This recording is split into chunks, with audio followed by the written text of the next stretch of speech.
To stand, would you just please stand for, I don't know, 10, 15 seconds and then sit your ass back. Nieces and nephews, so take a good look. And then I had a lot of nieces and nephews. Your food, she would have been laughing, she would have been watching your shows. She won't tell you about anything in the real world, but she'll tell you about every show that she's watching, like you're watching it with her. And she's like, so, have you watched this, like, you know, CSI, it's like really good, in Crowd of Frowns, she was the smile. She was my mom, and she'll forever be my mom.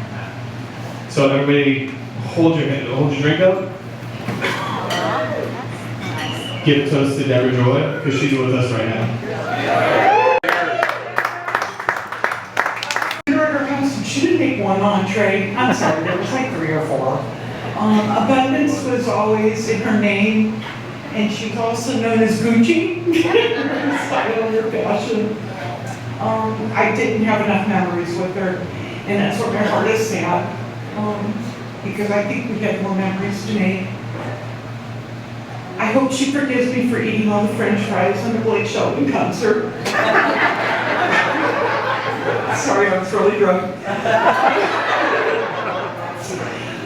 But Deb really lived, her purpose on earth was to show love to people around, and she wanted everyone around her to be really happy. And like you were just absolutely the light of her life. And it showed through her cooking and her entertaining. So cheers to you, Deb. You're up there smiling on all of us, hopefully dancing away. Love you. Cheers. We have traveled many places with you, from Cabo to Canada. And in between, what a ride.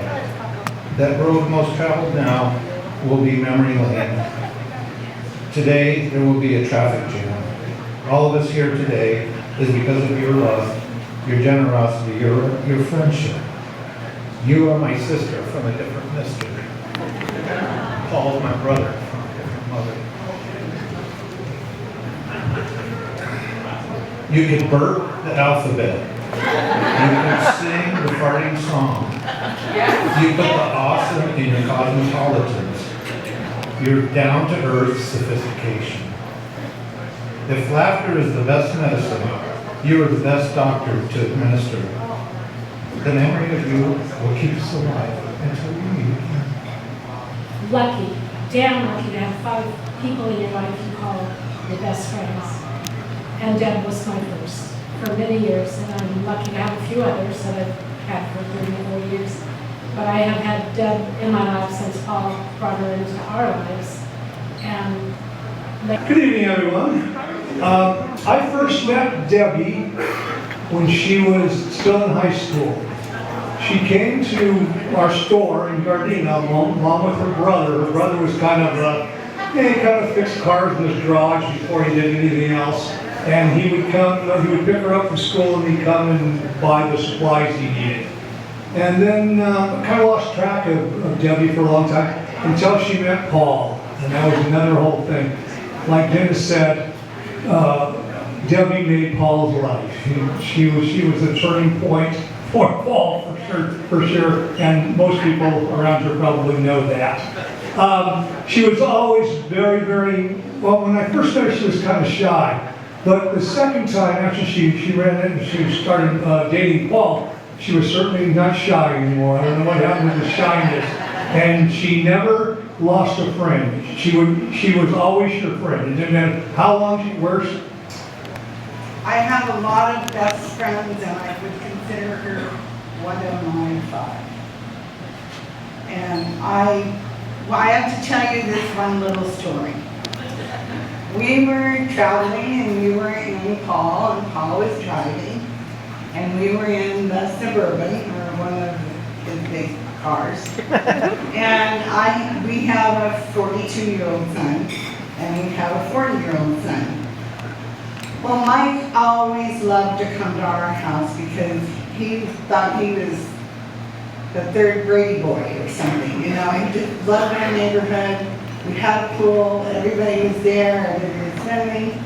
And so we were out to dinner this night, and Deborah says, "Oh, I didn't think I got a song," and she's up in the front seat, and the boys are in the back seat, and all of a sudden she says, "Okay, if you guys know it, you sing along." And so we're all laughing. Of course, we had a few drinks, and it was all right. But anyway, and it's called the farting song. And if anyone can ever imagine, this lady made this song up, and I don't know all the verses because I'm 74 years old and I don't remember things anymore. But anyway, it was like, farting, farting, farting's my name. Farting, farting, farting, farting's my thing. If you know what farting, I love farting, farting's the thing. Okay, baby. She would always start off with bo-do-do-do. Bo-do-do-do. I love farting, farting's my name. Bo-do-do-do. Not the line, you might just sing. Bo-do-do-do. When it makes me feel good, it makes me feel good. And she had like 30 verses after that. But it would be catchy. Thank you all.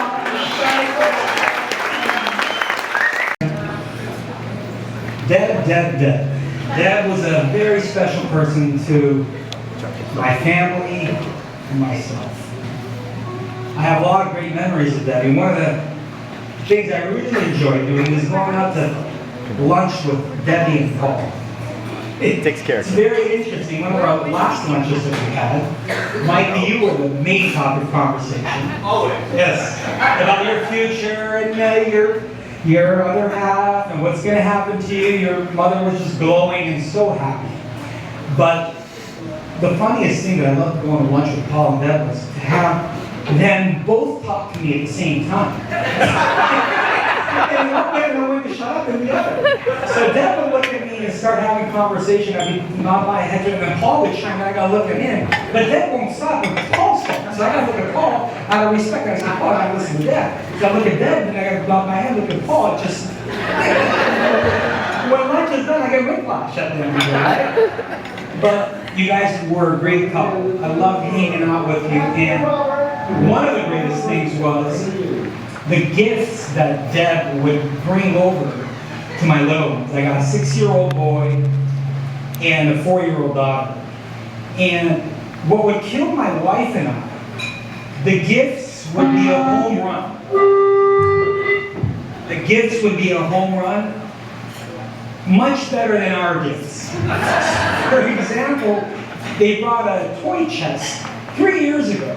That toy chest is still in my home and is still being used. However, the gifts my wife and I buy usually ends up in the trash within the next 2 months or so, right? This last Christmas, Auntie Deb is what my kids refer her to. We brought a baseball bat for my son George, which was, his name was engraved on it. And until this day, my son is a baseball fanatic. He uses the bat every day and plays with it and showed off all his friends, took it to Boy Scouts, and showed him how the bat had his name on it. He felt really special, and it was all due to Deb's creativity. And again, the gifts we got them, they don't play with, and they're all on the side. Deb was a very special person. Another memory I had when we were over at our house for a big get-together in our backyard. Of course, this way. Deb had a couple beers, whatever, and the music was playing, and we were dancing, and she tried to pull off a move, almost slipped. We all had to help her and prevent her from falling, and that was the highlight of the night for me. So Anyways, Deb was just an awesome person. We loved hanging out with her. Always the life of the party. Always had a wise remark to say, and definitely someone we truly miss. We love you, Deb. You're our angel. Thank you, everyone. I've had the joy of knowing the Hinton family since I was 18, 19, so like a year ago. And you know, Paul and Dad go by so many names, but to me they've always been Papa Paul and Mama Hinton. And if I can say one thing just by looking around this room, there's so many different faces from so many different places, and to know that you guys all touched her and she touched you in such a way is just par for the course. Deb loved Paul so much.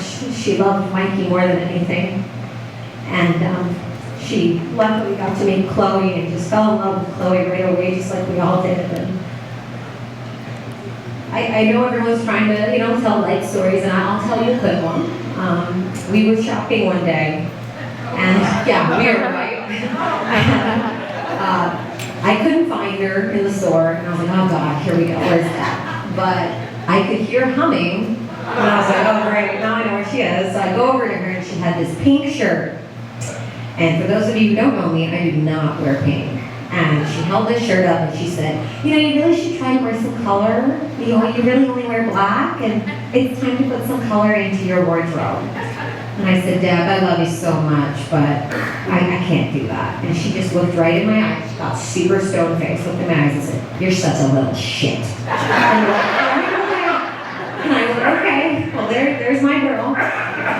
But whether you know, I loved our lunches, we'd be joking about what Kelly Clarkson was wearing because it's god awful if you watch any of her shows. But the thing about Deb was she always instilled this sense of confidence in me that I kind of needed that nudge. She's been a second mom to me for a long time now. And the one thing I think I can say about her is that she loves you guys in this room so much. Because I've heard about most of you, even if you haven't heard about me. And she loves Paul and Mike so much. And whether she was coming to Mikey's shows when he was playing in a band and rocking in the bag with her earplugs, or telling me she had to get home early for lunch because she had to make Paul dinner, she just did everything with love. And I just want both you, Mikey and Paul, to know we all love you. And we're going to be here for you guys. And Deb, you're looking down on me right now, probably telling me to shut up. And I'll do that, but I want you guys to know we love you so much, and we're here for you no matter what, and we love you, Deb. I'm Billy. I've been friends with Mike for at least 10 years now. No, it didn't make me do it. Consider it for you guys. I'll keep it short and sweet, but you know, ever since becoming friends with Mikey, Deb and Paul kind of came along with him. And I know I can speak for everyone in the friend group that from day one, Deb and Paul just welcomed us into their home like we were family. And Mikey's one of the best guys I've ever met. He's so positive, and after meeting Deb, you see where he gets it from. So just you guys are like family, and that's about it. Or it was to eat, or a snack, or chocolate, and I never left empty-handed. I was trying to think of a story. I have too many stories to tell for really everyone. And, she just meant so much to me.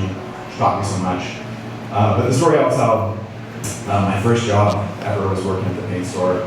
I'd come on Saturdays when I was a sophomore in high school, rather drive to the paint store to wash cars and clean toilets, mostly. And I'd come afterwards over to the house with Uncle Paul.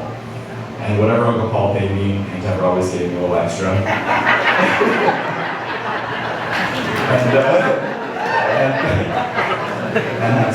and the whole life, my whole life, she's always had a little extra for me. I appreciate that. I love her. I miss her. My name is Steve, and I'm a cousin Steve. And I just want to share my heart a little bit, because my heart kind of comes from my cousin Paul, and he has the biggest heart that I know. And he gets that from Deborah, because like Jason said, you go to the house, and Deborah just made you feel at home. She opened her heart, she opened her life to know you better. She really truly cared. She cared so much about all of us. And she fought because she wanted to be here for us. I thank her for loving my cousin Paul. I love her so much. I was fortunate to see her raise Mikey. I've known Mikey since he's been a little boy. I remember Mikey riding his scooter around at the paint shop. Grown up to be an amazing man. And he gets that from his father and his mother. And Deborah lived within all of us. And I'm truly going to miss her. And to share something funny, I remember always going to the house, and Deborah loved dogs.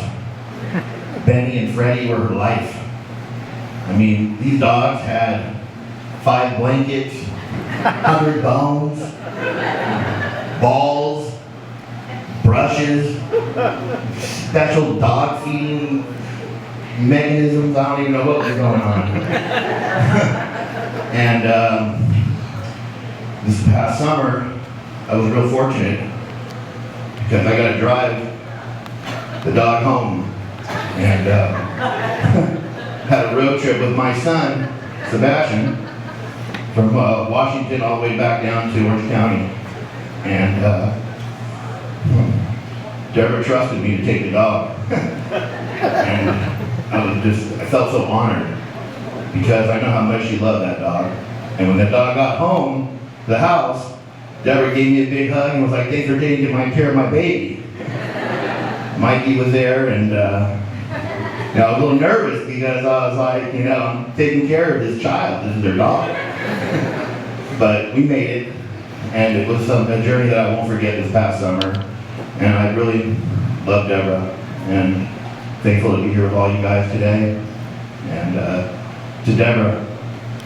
And I first met Deb about 11 years ago. I had litter puppies, and that's when she adopted her little friend. Sorry.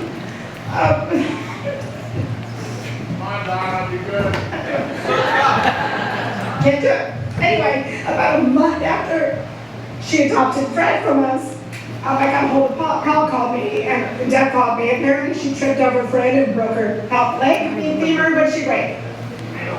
So then Fred came back to me. So over the last 11 years, all their trips, I've had Fred. And she always walked in with armfuls of crap. I don't mean, I bought you guys shit. She's bringing champagne, she's bringing dog food, she's bringing dinner. I go, I didn't want to. I don't give a shit, here's your dinner. So that's how I do it. It was always like, I got this dinner. I don't need anything. Well, I got it for you anyway. And it was like, let me fix you. Let me fix you. Let's fix you. Let me fix you. Let's do your hair. Let's always wanted to fix me and dress me up like her. There's only one Deb, and no, I can't dress like her, so she's always so cute. And then, I don't know if you guys saw it on this screen, there was a picture of Deb with a massive mastiff. Okay, that was one of our rescues. And he was a big disabled mastiff. He was like about 170 pounds. And I said, I had to go somewhere. I think I work at a school, so I had to leave for a few hours. And she goes, I'll watch him. Like, what are you gonna do? I'll take him to the office. So she came over and we saw him in her car at the park. I mean, the guy's massive. And she puts her in her car and she calls me like 2 hours later. She goes, Jesus, he comes in there and I'm on my desk and he comes over and I fed him like you said and I gave him water and then he took his whole jowls across my desk and signed my computer tray and everything. They're ready to expect. That's quality. And that's Talon, that's my daughter's dog. So she loved her dogs and she would take little bottle babies to the office for me when I had to go to work. She'd bottle feed him to work. So we loved her to death. And so now Fred's living with us. We have Fred now. We love him, we adore her. I would do anything for her. Best lady ever. No one can take her spot. But in the terms of giving, 3 things come to mind, and I just thought about it, where it's Fluffernutter, Mike's not home, and Lexus. So, have any of you guys ever had a Fluffernutter sandwich before? Right? Maybe, maybe not. My first ever Fluffernutter sandwich was at Jensen's house. It's just 2 hamburger buns, peanut butter, and fluffer? Marshmallow fluffs. There you go. Sounds disgusting, looks disgusting, tastes amazing, does all kinds of things for your body the next morning after we piled in at 1:30, having Del Taco, pulling packets of hot sauce out of the couch. What a good time those Fluffernutters were. The rules for the house were anytime we, convened while Paul and Deborah out of town, it was, 1, you gotta clean up tomorrow. So Mike was good with the mop. And 2, we had to roll up the carpet downstairs in that main room. As long as we rolled up the carpet, tossed in the garage, it was good. Now, to my second word, Lexus. In the garage, there was a nice convertible Lexus. Now, while we're prepping for parties, while they're out of town and seemingly far away, we're gonna roll up that blue carpet, we're gonna put it in the garage, and god damn it, does that convertible Lexus, like a nice off-white, what would you call that color, Fountain Valley Paints? Pearl, nice pearl, not C8 colors, but this nice convertible Lexus, and boy, Mike would ask me to throw on my favorite handkerchief, I put it around my neck, be his little Miss Daisy, and we would just go and go and go, and we'd just drive around town. I don't know if you knew this, Paul. No? Yeah. Probably only had the policy for 2,000 miles a year and somehow over a weekend. Jesus Christ, right? So, Fluffernutters, Lexus, Mike's not home.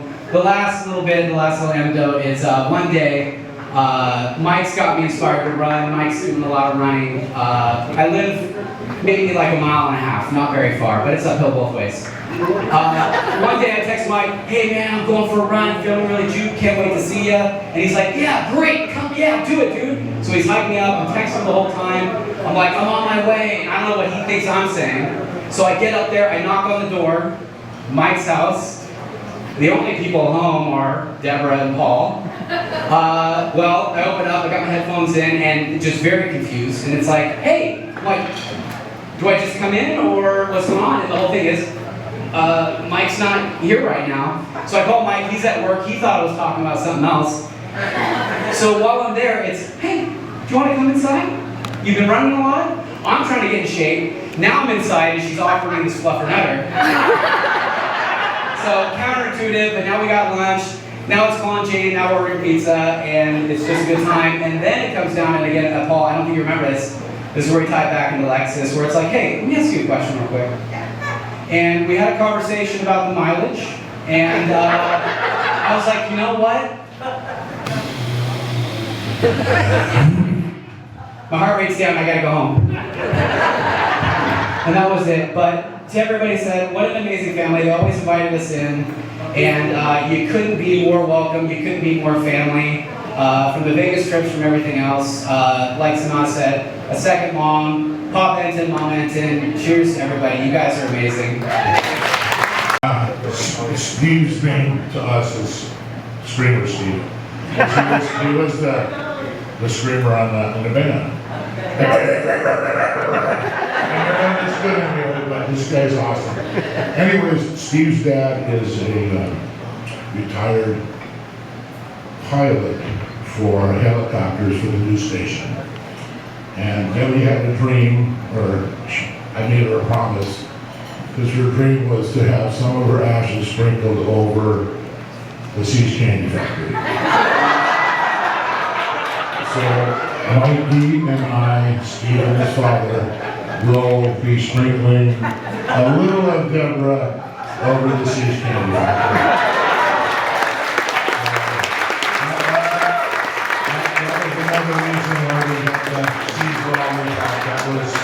That was her thing. So we won't take movies because we don't let her arrest or anything. Debbie will be maybe in your next game.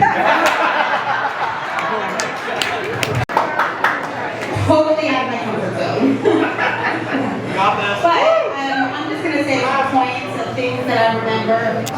Oh, of course, I'm gonna get emotional now. With Deborah. So she wants to meet my sister.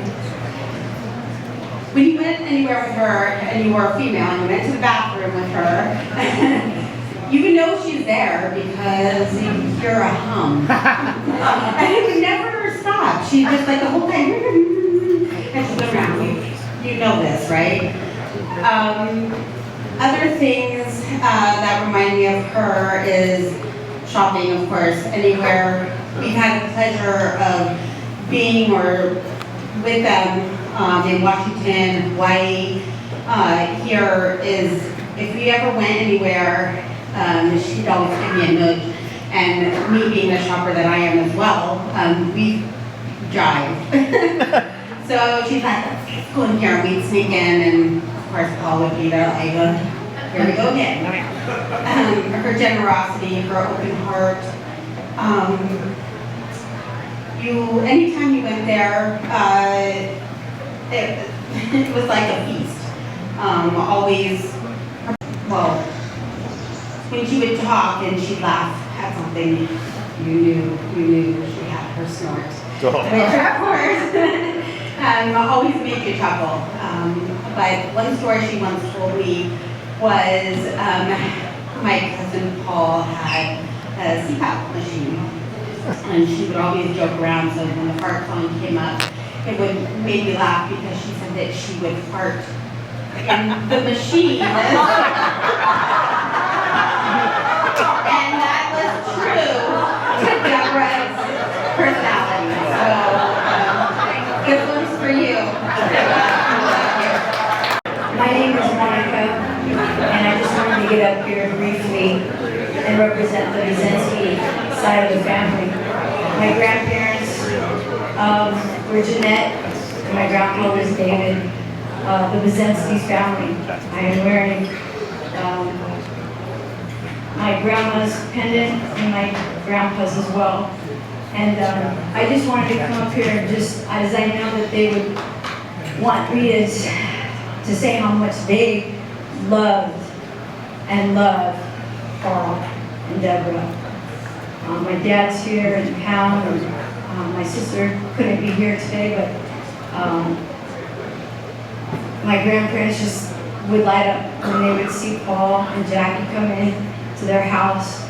And Paul is like an uncle to me, and I just felt that in my heart that my grandma and my grandpa specifically, I'm really speaking for them and sending love and hugs to all of you from my grandma. Thank you. No, I never felt like this before. Yes, I swear it's a truth, and I owe it all to you. 'Cause I